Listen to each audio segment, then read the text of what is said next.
Hello my dear friends. आज हम शुरुआत करने वाले हैं रिलेशन एंड फंक्शंस की, जो कि क्लास 12th सीबीएसई का काफ़ी इम्पोर्टेंट चैप्टर है। यहाँ पर हमें रिलेशन के कुछ टाइप्स स्टडी करने हैं, फंक्शन के कुछ टाइप्स के बारे में स्टडी करेंगे। इसके बाद कुछ इम्पोर्टेंट फंक्शंस हैं, जैसे कि कंपोजिट फंक्शंस, इन्वर्टिबल फंक्शंस, इनके बारे में स्टडी करेंगे। और इन सभी के बाद बाइनरी ऑपरेशंस को यहाँ पर हमें स्टडी करना होगा। तो चलिए शुरुआत करते हैं रिलेशन की डेफिनेशन के साथ में।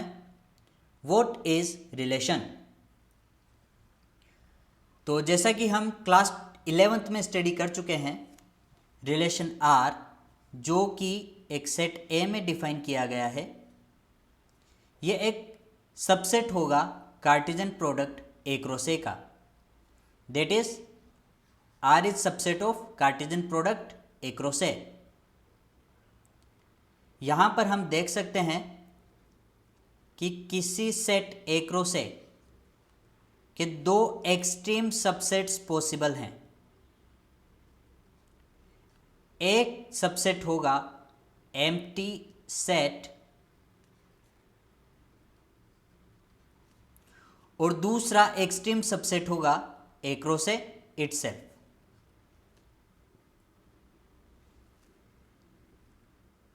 तो यहाँ पर आप देख सकते हो कि किसी भी सेट ए क्रॉस ए के दो एक्सट्रीम सबसेट्स होंगे, empty set and A cross ए। यहाँ पर हम इन दोनों सबसेट्स को इसलिए कंसिडर कर रहे हैं क्योंकि इनकी एप्लीकेशन हम आगे देखने वाले हैं। तो चलिए शुरुआत करते हैं चैप्टर की।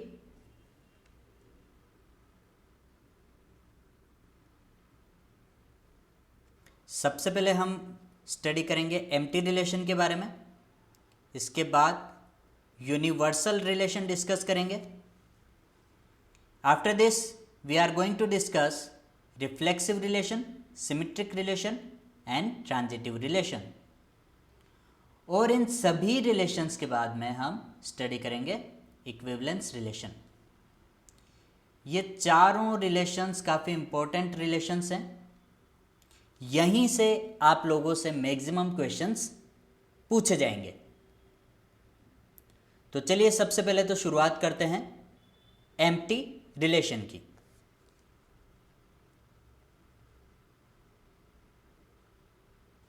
तो देखिए, जैसा कि मैंने आपको बताया है, कोई भी सेट, कोई भी रिलेशन आर जो होता है वो ए क्रॉस ए का एक सबसेट होता है। अब देखिए, यहाँ पर मैं एम्प्टी रिलेशन को डिफाइन करने वाला हूँ। If no element of set A is related to any element of set A, then relation R is empty relation, या फिर इसे एम्प्टी सेट भी कहा जा सकता है। It is an empty relation. Relation R को इंडिकेट किया जाएगा फाई से, जो कि ए क्रॉस ए का एक सबसेट होगा। फॉर एग्जाम्पल, यहां पर एक रिलेशन आर दिया गया है जो कि सेट ए पर डिफाइंड है, और इस सेट ए के एलिमेंट्स हैं 1, 2 and 3, such that R is a set of ordered pairs containing x and y such that mod of x minus y is greater than or equal to 5। ये इस relation की condition है। और इस condition को satisfy कौन करेगा? ये ऑर्डर्ड पेयर। क्लियर? यहां पर x बिलोंग कर रहा है a को, y भी बिलोंग करेगा a को। तो यहां पर ये जो रिलेशन होगा ये एक एम्प्टी रिलेशन होगा।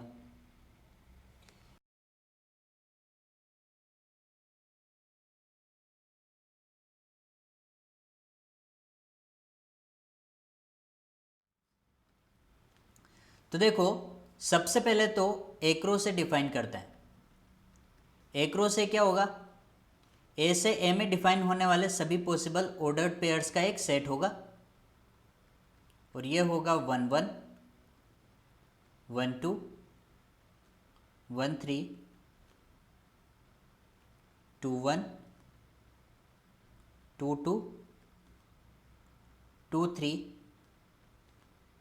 एंड लास्ट में हमें मिलेगा 3 1 3 2 एंड 3 3।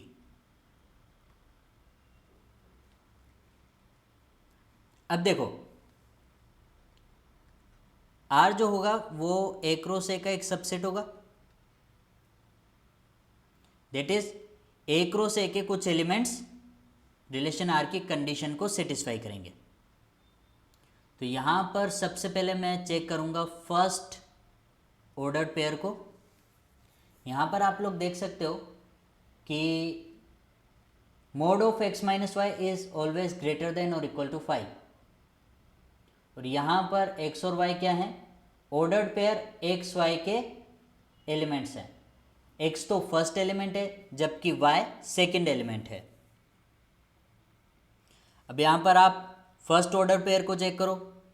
यहाँ पर x का वैल्यू क्या है 1, y का वैल्यू भी 1 है। तो यहाँ पर आप लोग देख सकते हो कि 1 और 1 का डिफरेंस 5 या 5 से ग्रेटर नहीं होगा। तो फर्स्ट ऑर्डर पेयर रिलेशन की कंडीशन को सेटिस्फाई नहीं कर रहा है। इसी तरह से हम देख सकते हैं कि कोई भी ऑर्डर पेयर यहाँ पर रिलेशन की कंडीशन को फॉलो नहीं कर रहा है। तो इसका मीनिंग ये होगा कि R जो होगा वो बेसिकली एक एम्प्टी रिलेशन होगा, जिसको कि इंडिकेट किया जाएगा 5 से।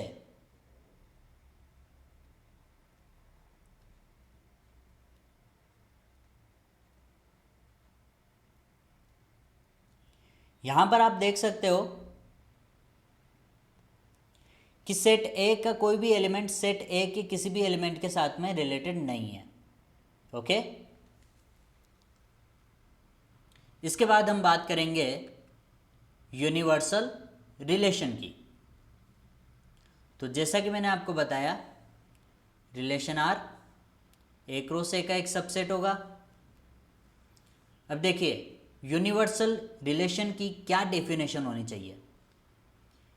If each element of set A is related to every element of set A, then relation R is universal relation। Set A के एलिमेंट्स हैं 1 2 3 और एक रिलेशन R डिफाइन किया गया है सेट ए में। यहाँ पर रिलेशन R की कंडीशन क्या है, mod of x minus y is always greater than और इक्वल टू 0। तो देखते हैं यहाँ पर कौन कौन से ऑर्डर्ड पेयर्स रिलेशन R की कंडीशन को सेटिस्फाई करेंगे। तो ए क्रॉस ए होगा 1 1 1 2 1 3 2 1 2 2 2 3 3 1 3 2 एंड लास्ट 3 3। डियर स्टूडेंट्स, आप लोग यहाँ पर देख सकते हो कि अगर मैं फर्स्ट ऑर्डर पेयर की बात करूँ तो यहाँ पर x तो होगा 1 और y भी होगा 1। तो क्या mod of x minus y greater than और इक्वल टू 0 होगा। तो यहाँ पर आप लोग देखोगे mod of 1 minus 1 is equal to 0 which is greater than और इक्वल टू 0। और इसी तरह से अगर आप सभी ऑर्डर्ड पेयर्स को चेक करोगे तो आप देखोगे कि ये सभी ऑर्डर्ड पेयर्स रिलेशन आर की कंडीशन को फॉलो कर रहे हैं। ओके, तो इसका बेसिक मीनिंग ये हुआ कि आर जो है वो सेट ए क्रॉस ए के इक्वल है, और इस तरह के रिलेशन को कहा जाएगा universal relation. Okay, that is every element of set A is related to every element of set A. Clear?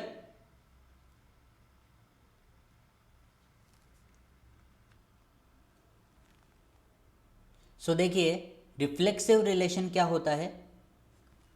If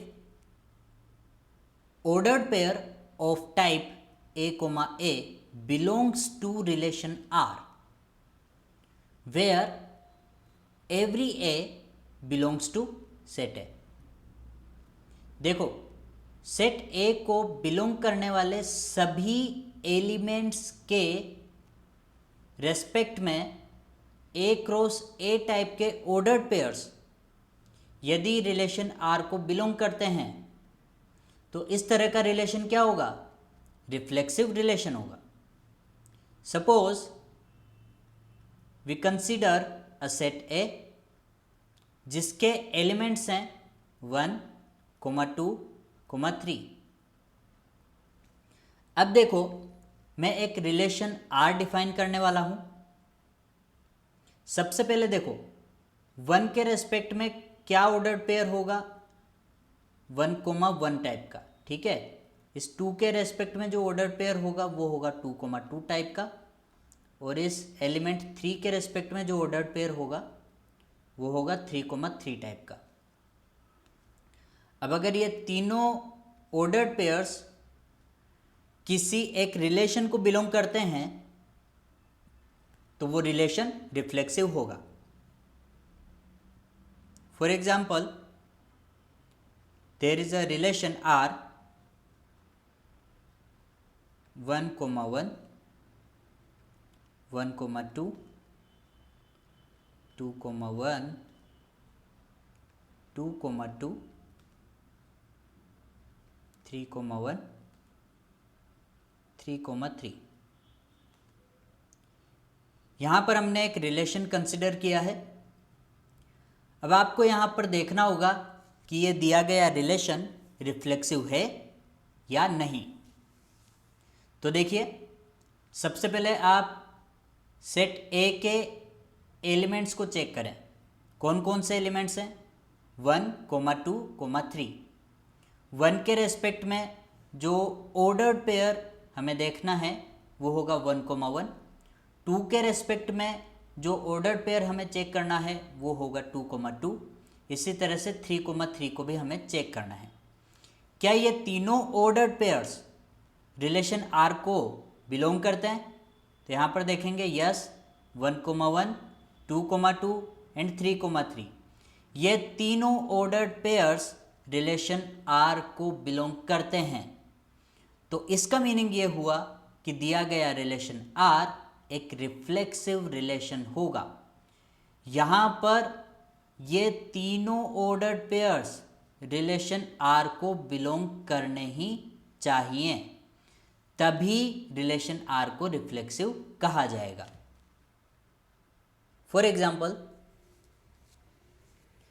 there is a set A और इसके एलिमेंट्स हैं 0, 1, 2 एंड 3.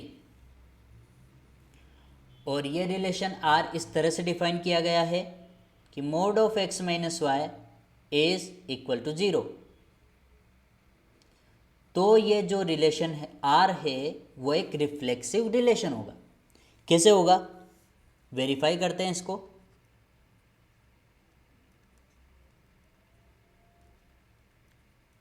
तो देखो बच्चों, इसके लिए भी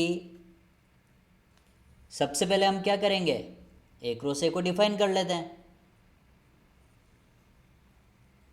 तो जब A क्रॉस A को डिफाइन कर लिया, मान लो यहाँ पर सभी एलिमेंट्स हमने लिख दिए हैं, यहाँ पर सभी एलिमेंट्स की लिस्टिंग हो चुकी है. अब यहाँ पर आप लोग देखो कि कौन कौन से ऑर्डर पेयर्स यहाँ पर रहे होंगे. यहाँ पर आप लोग देख सकते हो कि एक ऑर्डर पेयर तो आएगा 0, 0. इसके बाद आएगा 1, 1. इसके बाद 2, 2 भी आएगा एंड लास्ट में 3, 3 भी आएगा. तो ये सभी ऑर्डर पेयर्स यहाँ पर अवेलेबल होंगे. अब जब आप इन ऑर्डर्ड पेयर्स को लेकर के इस कंडीशन के पास जाओगे तो आप देखोगे कि केवल यही ऑर्डर्ड पेयर्स इस कंडीशन को सेटिस्फाई करेंगे और कोई भी ऑर्डर्ड पेयर इस कंडीशन को सेटिस्फाई नहीं करेगा। तो कहने का मीनिंग ये हुआ कि रिलेशन आर को जो ऑर्डर्ड पेयर्स बिलोंग करेंगे वो होंगे 0, 0, 1, 1, 2, 2, 3, 3। तो आप लोग देख रहे हो कि ए टाइप के ऑर्डर्ड पेयर्स रिलेशन आर को बिलोंग कर रहे हैं एक तो, ठीक है। और ये जो एलिमेंट ए है वो सभी के सभी एलिमेंट्स, ठीक है, एवरी ए जो होगा वो बिलोंग करेगा सेट ए को।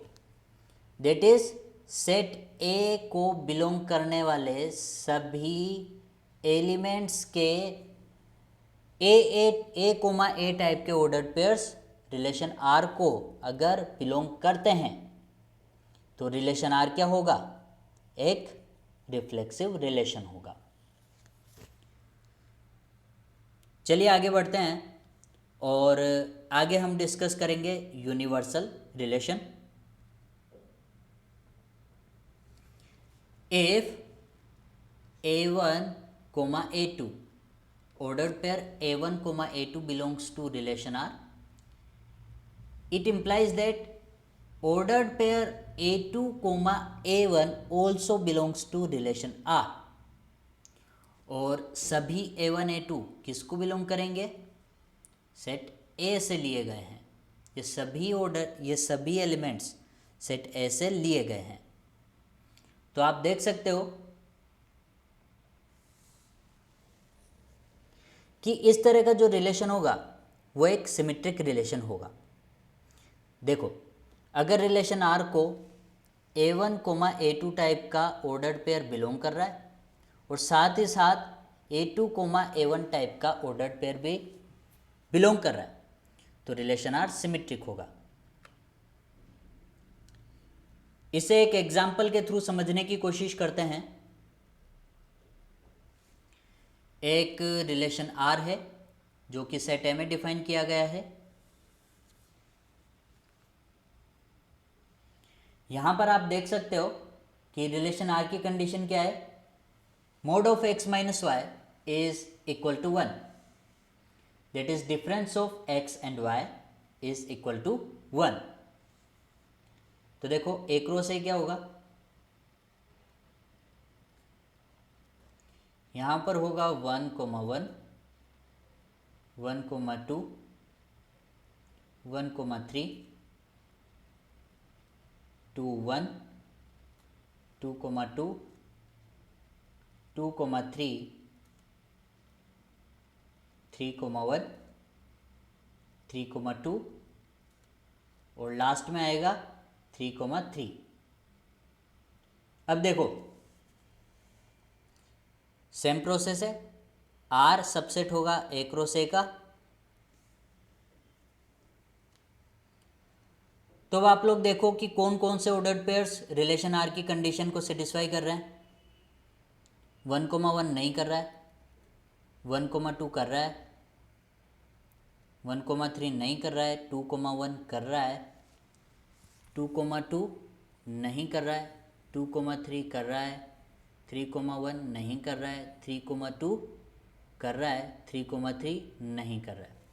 तो देखो बच्चों, रिलेशन आर को कौन कौन से ऑर्डर्ड पेयर्स सेटिस्फाई करेंगे, 1, 2, 2, 1,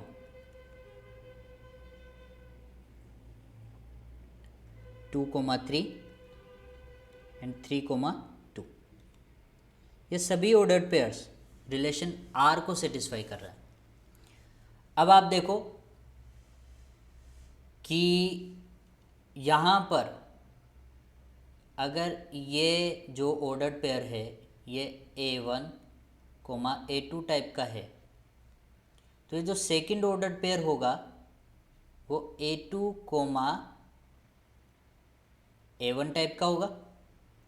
that is if A1 comma A2 ordered pair A1 comma A2 belongs to relation implies that A2 comma A1 also belongs to relation।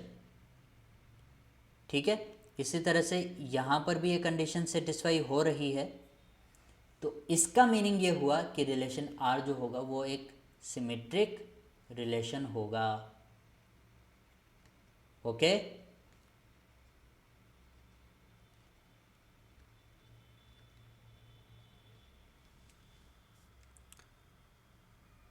Next हम बात करेंगे ट्रांजिटिव रिलेशन की।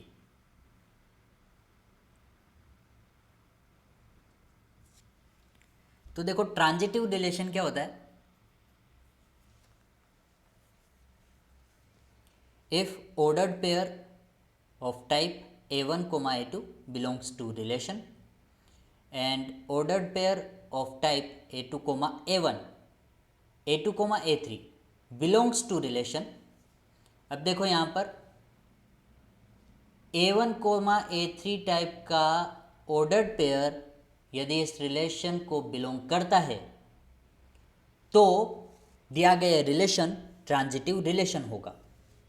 यहाँ पर आप लोग देख सकते हो एक ऑर्डर्ड पेयर तो है A1 कोमा A2, ठीक है, ये रिलेशन को बिलोंग कर रहा है। इसी तरह से दूसरा ऑर्डर्ड पेयर है A2 कोमा A3। यहाँ पर अगर आप इन दोनों ऑर्डर्ड पेयर्स को ध्यान से देखोगे तो देखो यहाँ पर क्या हो रहा है। यहाँ पर आप लोग देखोगे कि फर्स्ट ऑर्डर्ड पेयर का सेकंड एलिमेंट और सेकंड ऑर्डर्ड पेयर का फर्स्ट एलिमेंट, ये दोनों एलिमेंट्स क्या हैं, कॉमन हैं। ओके, तो देखो अब इस कॉमन एलिमेंट को यहाँ से रिमूव कर दो और बाकी बचे हुए दोनों एलिमेंट्स को मिला करके एक नया ऑर्डर्ड पेयर बनाओ। और नया ऑर्डर्ड पेयर क्या बनेगा, A1 कोमा A3। अगर ये ऑर्डर्ड पेयर रिलेशन R को बिलोंग कर जाता है तो दिया गया रिलेशन क्या हो जाएगा, ट्रांजिटिव हो जाएगा। ओके, इसे भी एक एग्जाम्पल के थ्रू समझने की कोशिश करते हैं। आई होप आपको डेफिनेशन क्लियर हो गई है। तो देखिए यहाँ पर एक एग्जाम्पल लिया गया है और इसे वेरीफाई करने की कोशिश करते हैं कि दिया गया रिलेशन ट्रांजिटिव है या नहीं है।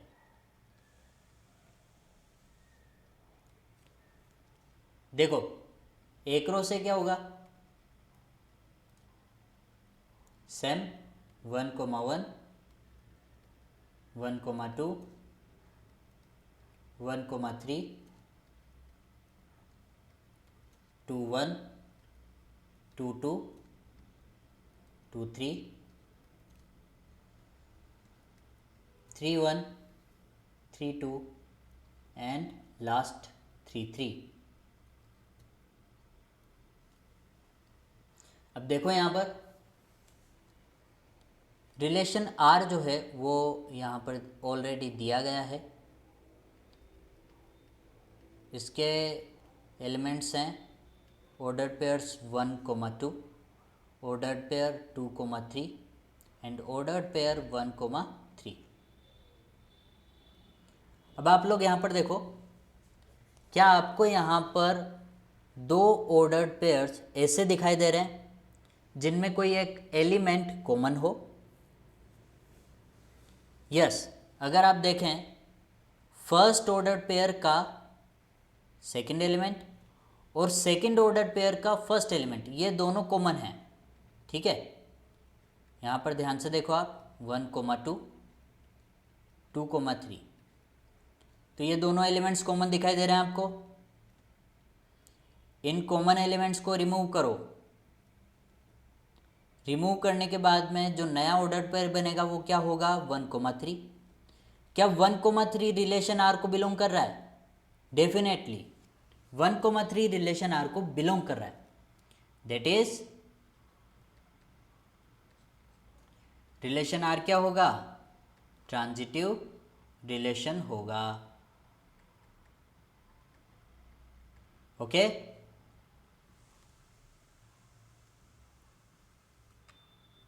नेक्स्ट हम बात करेंगे इक्विवेलेंस रिलेशन की।